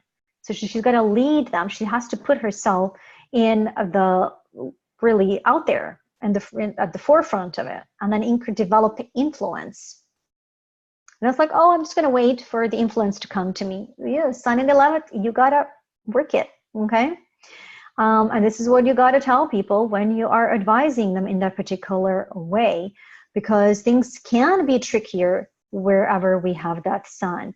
Again, it's not likely going to come to us with ease unless it is connected with some of the energies of ease and grace, okay? So creating social connections, writing, speaking, being outspoken, and increasing human connection and individuality. And so yes, it's also about community building, right? So to be and I've got the prompts here, so to be a role model and grow as a person and creating more experiences for community building. And she has absolutely done that and making a difference in the world. This is all the 11th house stuff, and you're going to see this in the slides, okay? Now, guidelines for your sun moon discovery work will be to decide if you will work on your sun or moon first based on familiarity. So just choose based on your intuition or preference. Then if you choose to work with your moon first, don't push yourself to complete the whole exercise in a day. Remember, it's the moon, so you really want to take that in, okay? If you choose to work with the sun first, then try and circle back with the moon that day. But again, use your intuition, right? This is about your needs. And then only continue to the template number 3 on integration if you feel ready and willing, okay?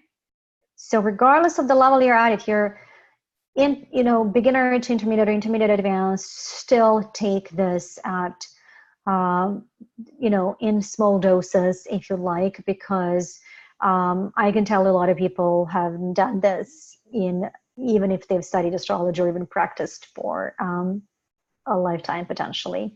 And so this is going to have lots of gifts for you as you work on it, even if you just work with the 1 to 2 of these prompts and then come back to it when you're ready. Okay, so the Sun Moon energetic partnership template is just simply here integrating, so that you're not just talking about the sun or just the moon. And then, because again, as healers, we tend to just get stuck in the moon. I gotta feel, I gotta move, do what I want to do, meet my needs and just take my time. I don't want to push myself. Not everybody, but that seems to be, and it's a natural thing because we tend to work more with the soul. We tend to really honor, even for us it's a process, but we are aware how important is our emotional well-being and spiritual well-being. But even for us, or even more importantly for us, because I'm really teaching this primarily for the benefit of healers and transformational leaders that work with the soul, right, and the feminine, is we got to integrate it with the masculine. We've got to integrate it with our solar expression. If we are to create something that is going to stand out, if you are to be known, if you are to serve more people, you've got to step into your moon and the sun together, okay? So I'm cultivating the new skills and experiences connected with my moon sign so that I can heal and feel more of myself with your moon. I'm increasing my vitality and energy daily right? And I'm excited to experience more based on my sun sign while taking care of my moon or your lunar needs. I'm growing to become right, based on a teacher, for example, let's say with the sun in Gemini or Sagittarius, so that I can create more of while I make conscious effort to grow and heal. So the grow and heal, it's again, sun and moon integration. Okay, so this is Angelina's Sun and Moon energetic partnership. So pretty much an integrated version of what I've just shared. So you can just spend some time with that. I literally translated that in the end here. I'm growing to become a friend to the people, because of her sun in the 11th. Just, trust what comes through. Literally, like that could be like, well, how is that relevant? Well, it could be relevant. For all we know, with that Saturn in the 12th, she may have had, or she may still even have some resentment towards humanity, as much as she's there helping others because of her early experiences with her school friends, right, and bullying and things like that, right? Sun in Gemini again suggests that she's going to have to put herself in those situations here to potentially recreate some of those experiences where she can prove to herself that she can communicate human to human effectively. See? Okay. So now we're going to go a little deeper. And we're going to go even more deeper next time. So we're going to gradually do this, if you like. So here are some starting guidelines for your Sun-Moon integration now. This is now with integrating the healing work. So far you could have done what we talked about, just working with journaling, and that even will give you a lot, okay? So if you're a healer and you love working with energy modalities, right? Energy healing, vibrational healing, so on and so forth, then here are some starting guidelines to work with. So to simplify, you can start with my Sun and Moon integration work. I actually have a next slide that I'm going to share that's even more simplified if that's what you prefer. Then you can combine the astro integration work with any form of energy work, energy healing that works for you, or your favorite healing modality. So whether it's a Reiki is beautiful with this, Akashic Records, sound healing, art therapy, dream work, EFT, affirmations, etc. I mean, really the list is unlimited. And these are some of the ones, in particular Reiki and Akashic Records, but also sound healing, dream work that I have, affirmations that I have personally used and continue to. I didn't include here movement. That's actually a big one that I use, but you get the picture, okay? So movement, like I will literally do that while in the record with Reiki on, and right after I have worked on my Sun-Moon integration, that I will actually go into just really follow the movement that I'm guided to. Literally, I would just glide from doing the journaling and the integration energy work into movement, okay? Number 3, remember the medicine of the element that I talked about before as you work with the sun and the moon, meaning like, but it's just a very simplified. So if you have sun in Taurus, then the earth medicine, meaning you really want to be paying attention to the body more. If you have sun in Gemini, then for you it's more about the mind, then you can figure things out, right? But the sun in water, you pay attention, right, to the emotions, even with the sun. Okay.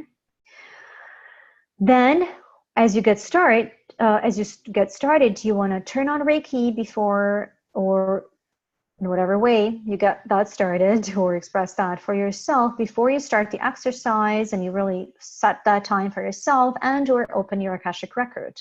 Now, I actually do both. I've been recently combining both, and I just love it that way. But you can just do one or the other. Again, you can do some other also energy work that you love, chakra work and or vibrational, or even again sound healing is beautiful, beautiful. And I mean, the combinations are unlimited, but I do suggest to combine it for more results, and just to really play with them. Then I want you to pay attention to so when you look at the element, particularly based on the sun and the moon, so sun and the moon. Now, if they're in the same element, it's going to be easier, but oftentimes they're not. So if you have sun, for example, let's say for Angelina Jolie, I would advise for her to pay attention to her breath or even to her mind, okay?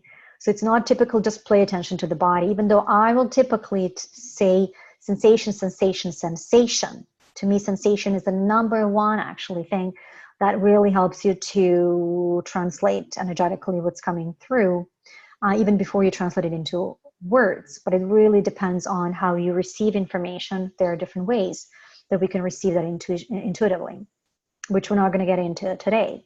But as you work through this, you want to pay attention to the breath and the body, and the emotions. So just really realizing that you've got these different levels of being, but as you start being more attuned to the element of your sun and the moon, those are the ones that I want you to pay attention to the most.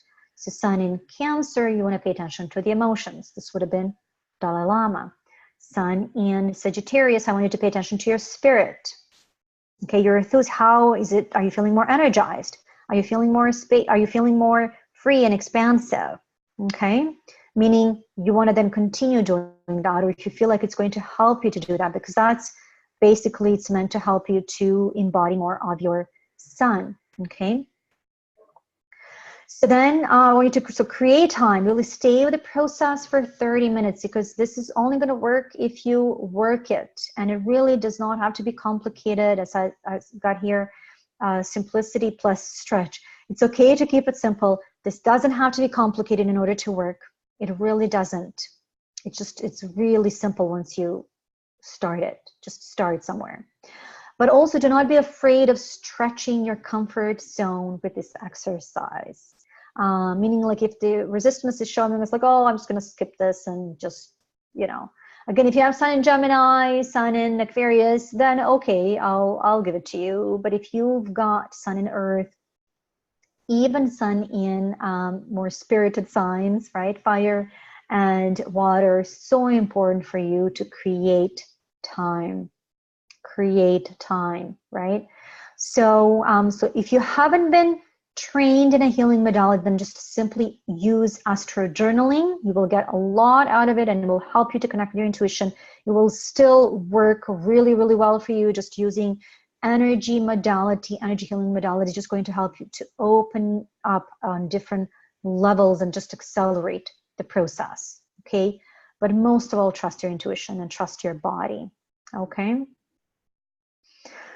So here is the simplified version of that, and probably this is my favorite one that I use on a regular basis. I don't necessarily use these templates just because I use journaling on a regular basis. This is my attempt to translate this for you in this obviously format, because I have to find a way to translate that for you. So my sun and moon integration work, basically just using symbols, right? It's more just blank paper, okay, with the sun, moon column, and then a sun moon integrated column.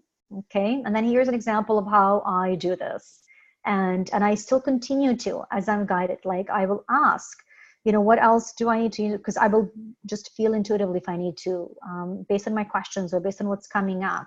I will talk about this a little bit later on. I just want to get you to introduce you to this idea first, is if this has been a little bit new for you. So because I have sun in Taurus, and it's in the 8th and the 9th house, moon in Aquarius in the 5th, then I will just start journaling based on the free flow of what's coming through.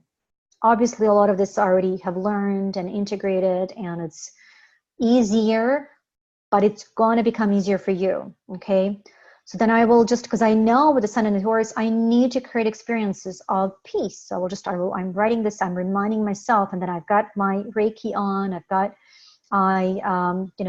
open my Akashic records. So I do this almost every morning. I try to do it every morning. Sometimes I skip a day or so, and then I feel it when I do. I got to slow down and smell the rose. I'm just writing this in my journal. Grow my willingness to sell. I'm constantly and most harmoniously increasing my worth and net worth together with my husband. Why my husband? Sun in the 8th. I'm becoming aware of my shadow. I'm illuminating trauma in the body. Now, some of these sound like different versions of that I've been already developing on my end, because this is constantly evolving. And then very importantly, I'm a fuller embodiment of my soul's essence, that is joy and peace and balance. Right? And then I'm just being the energy of that sun in Taurus, which energetically is going to be provided to me. Just feels like you're just going to be able to sense this more. So just trust that. So then I'm moving on to the moon, and sometimes it's going to be just 3-4 of these things, and then I'm going to ask a question, and then I'm going to be guided. You want to check in. Do you feel complete around that? Do you want to move on? Just trust what is coming through. Trust how are you feeling about the process? Do you want to continue it? Right? What do you need? So feel safe. I feel safe to be free. Heal inner child. Free inner. So I'm literally playing with words. I have moon in the 5th, so I know, you literally use that opportunity to play. Free inner child. Free to play now. Free leisure time. It doesn't even have to make logical sense. Feel free to play. Feel free to take risk. I'm emotionally free. I have always been free. And take that in, and then I will breathe that in. It is now safe for me to play freely, create more free time. It is now safe for me to create. I'm a fuller embodiment of love and truth. I'm a fuller embodiment of my true, authentic self. And breathe, okay? And then, so I will oftentimes work with them separately, and then I will combine one or two. I don't write the whole thing always. And so the more you do work with this, the more it will be it's like you will get new insight all of a sudden. And then it's like, oh my God, I didn't even think of that. So I'm now whole, free and peaceful. I'm free to invest in what I value. That's sun in Taurus. I'm liberating myself emotionally every day while grounding more fully in my body. I'm free of trauma and war. I lived through a war back home. I'm free, my body is free of trauma. I enjoy being my creative self. I enjoy being truly wealthy. I connect true wealth with the 2nd and the 8th. And if you have planets in the 2nd and the 8th, it's very important to integrate that. We'll talk more about that throughout the course and when we talk about polarities.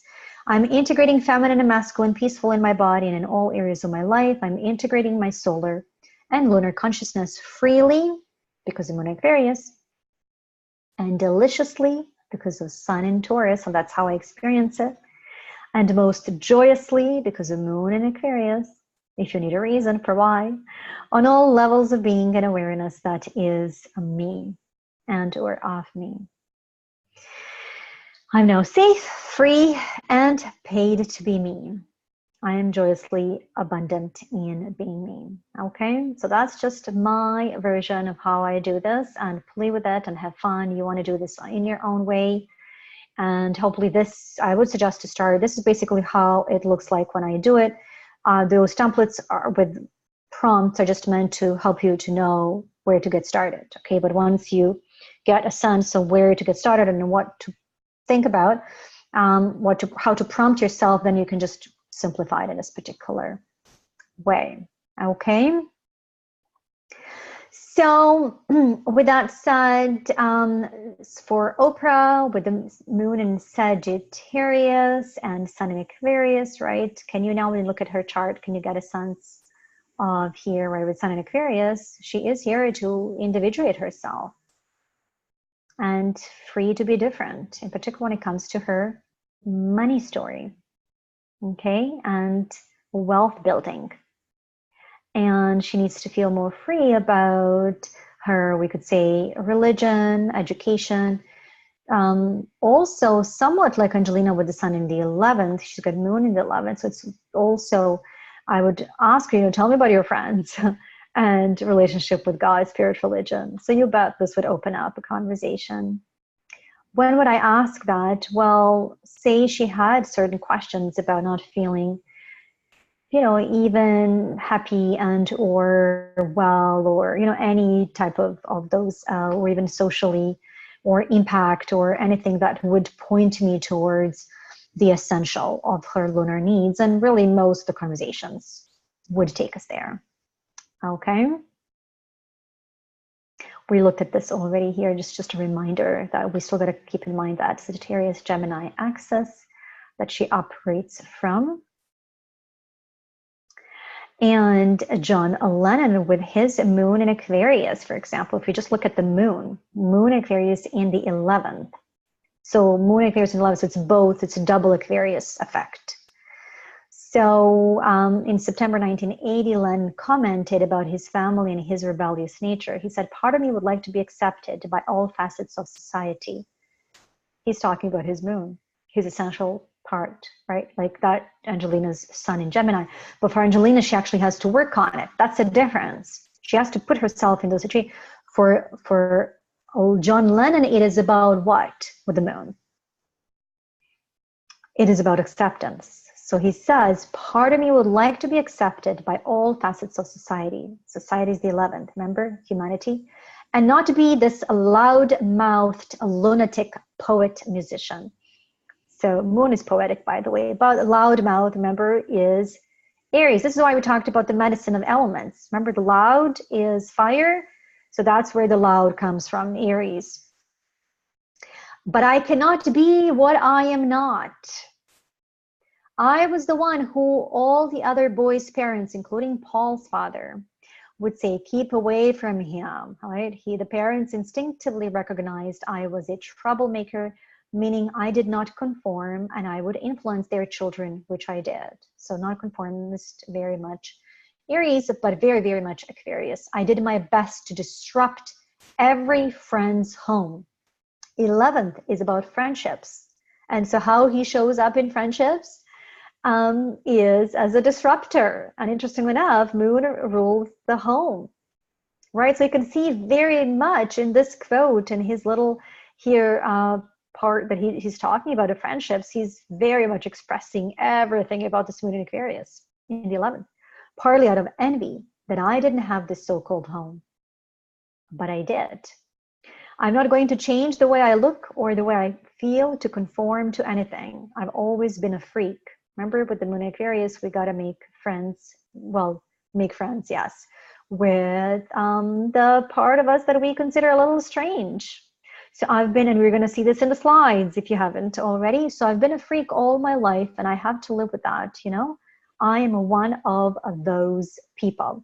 So we may or may not even need to know what those people are, but it is really energetically, right? Doing this integration work would be, it is okay to be me, just as I've done that with my moon in Aquarius, right? I'm free to be me. We don't even have to define it with the moon. That's the beauty of it.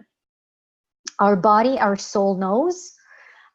We could get into the story of it, but we don't really need to. This is the beauty of combining this astrology, or what I like to call astro journaling, with the energy work. You don't have to. The energy knows.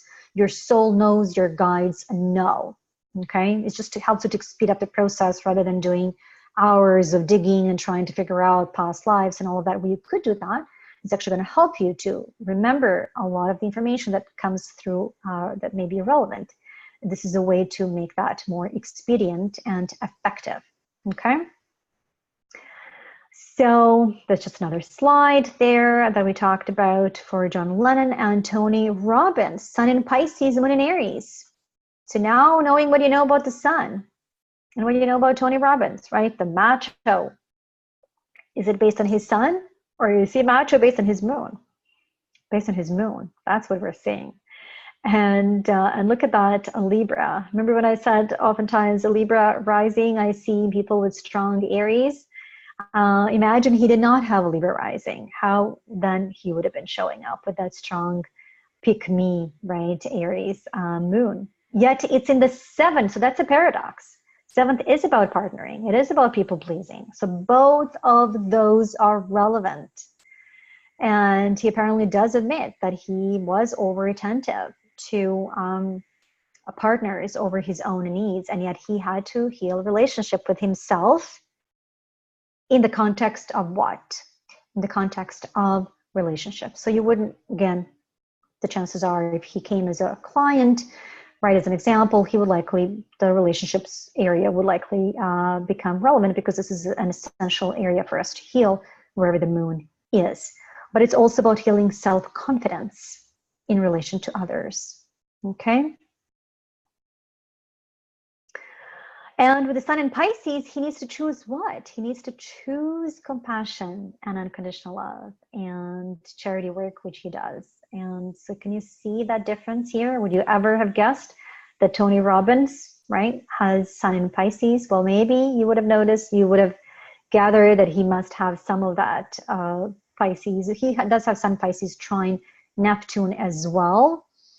You can see that triangle here, that's sun trine Neptune. So it amplifies that very desire to combine, integrate the spiritual work and creative work and be all embracing. But that is a little bit of a paradox with that moon in Aries. So he needs to accommodate both in order to be healthy. Okay? Obama, moon in Gemini in the 4th, and sun in heartwarming and open-hearted and funny, right? To be funny, Leo. So he has to create experiences to grow confidence and to grow charisma, to be more optimistic and playful in his daily work, in his civil duty, which is the 6th. Moon in the 4th in Gemini suggests that he needs to heal his father's image. And we're going to talk more about healing the father-mother image in the next one of the next classes. And connection with his roots in order to feel safe. Remember that birtherism, citizenship conspiracy, well, we don't really know how it affected him, but it is interesting that that is suggested here for him to heal that connection with the roots and with his father image. And how interesting that he says the strongest weapon against hateful speech, because Gemini is about speech, right, is not repression, it is more speech. So he's telling us what he has found to be the moon medicine, or his essential medicine. It is not to hate, but to speak, okay? And then also interesting enough, Obama formed an image of his absent father from stories told by his mother and her parents. So heal the father image through stories, through conversation. That is Gemini for you. And through mother. So he has the mother image in the father house. Okay, well, of course, because he was raised by his mother, right? So the mother image in the house of father. So the mother was the father as well, but she also was, sounds like, instrumental in helping him heal that to a degree. So, and he also had written a book that was a memoir that was also called Dreams from My Father, A Story of Race and Inheritance. Very, very much connected with that moon in Gemini in the 4th. Okay. There's a whole lot of other things that we talk about more in astrology for business from the perspective of like things that we're meant to write about and so on and so forth. Okay, so with that said, we talked already about journaling last time as the primary tool that to use, especially if you haven't been trained in a healing modality. But I do encourage you to integrate it, at least with your intuition, knowing that you already have your inner healer with you, which is the moon. Okay, it's already going to, and more, by the way. We access really that connection through that Neptunian, right? And even Piscean level of consciousness. And then here, remember when I was talking earlier about the houses, to think of it as the grids. So it's not the same concept, but you can think of it, I like to, oftentimes I see it that way. I will see the houses as the grid, and then the planets as the energy centers, right? You can think of them as crystals. I mean, there's a whole field out there in terms of even basically using to remedy certain energies in your chart based with crystals. This is one of the astrologers that does that. I don't know her, by the way, but when I was Googling some amazing pictures of how I like to, this one looks a little busy, but hopefully you get the point. It seems to be because it's the astrologer healer is working with the energy of the crystals as well to remedy certain energies in the chart. But just brought this forward as I was guided, just so you can to think of the planets really as these alive energies as they are.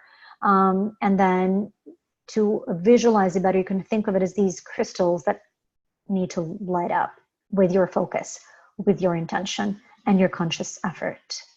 Okay, so your quiz and reflection questions number 2 for the class number 2 are the 3 core wants. What are the 3 core wants of your sun sign? What are the 3 nurturing needs of your moon sign? What aspect of the sun or moon feels unfamiliar, distant, or unknown? And what aspect of your sun or moon feels, or your inner and outer being feels familiar? Okay. And then for your journaling exercise number 2, which we already was in that one of the templates, this is just my way of just making it simplified here so you don't miss this. I really want you to do at least 3 of these prompts, but of course I can't do it for you. You gotta want to do it for you, okay? So, which I'm highly, highly recommending. I'm increasing my vitality and energy daily by, and then insert 2, 3 natal sun sign or sun house related keywords. And breathe. I'm excited to experience more. So you want to be really getting excited and looking for ways to realize how important is that sun. You want to be connecting that with particular experiences where you did have fun in life, where you did add more energy, right, and vitality, while taking care of your lunar needs. I'm growing to become based on the keywords connected with your sun sign so that I can create more, again, connected with the sun, while I'm making a conscious effort to grow. And I'm using, right, the orange for the solar and the blue, as you know, right, the chances are the navy blue for the lunar connected terms.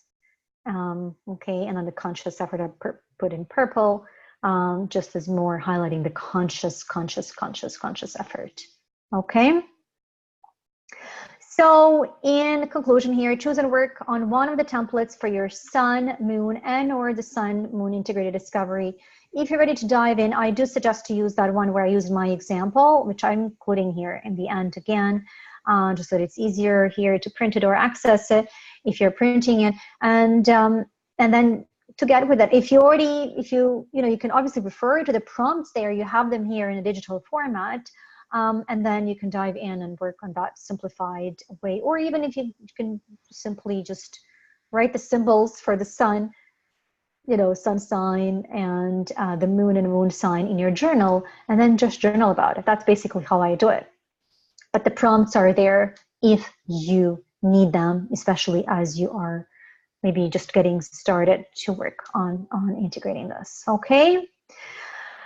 Ta-da, we have arrived. Hope this served and helped and inspired you to go with us, okay, to get started. And I'm going to see you next time for your video class number 3 on the Sun and Mercury integration work for more focus and coherence, okay, and why that is going to be important. So these are the 2 key slides, if you'd like. That's the simplified one with symbols, and then the other one with prompts. So thank you very much for joining me. Once again, hope that this served and helped and inspired you to get started with integrating your sun and moon. I do suggest to work with them, if not on the same day, then to within the couple of 2-3 days to explore together, because these energies do work together. And but listen to your intuition again, listen to your body, listen to what you need and are looking to create and or release in your life. Okay, sending you huge hugs until we connect again very soon. Bye for now.